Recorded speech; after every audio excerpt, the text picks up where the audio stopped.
Kalau dia tak selesa, tak suka, tak mudah, tak gemar, aku perlu cuba, tak nak buang masa. Perlu percaya aku bukan sesiapa. Kaki bergetar, dada berlebar, aku di depan dia. Salam izinkan keberadaanku, bagi peluang lari bersamamu. Ku kerap nampak kau dah selalu bagi ku kenalkan diri aku. Dan ku tiada niat yang tak betul, cuma nak berkenalan dengan teratur. Dan tak nak tunggu takut orang lebur. Salam izinkan aku beratur.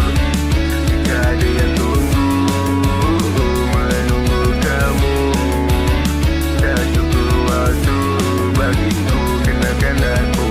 22 jarang keluar berdua, aku tak suka bersua muka dengan orang luar. Untuk kau aku mampu, sudah lama aku cuba. Walau aku pemalu, semalu pun boleh bekas. Sedang tunggu belajar, ku ada banyak masa. Jadi boleh lepas ni kita lari sama-sama. Bagi aku jawapan, tolong bagi ku dengar. Sebelum kau ke depan, tolong bagi ku kata. Salam izinkan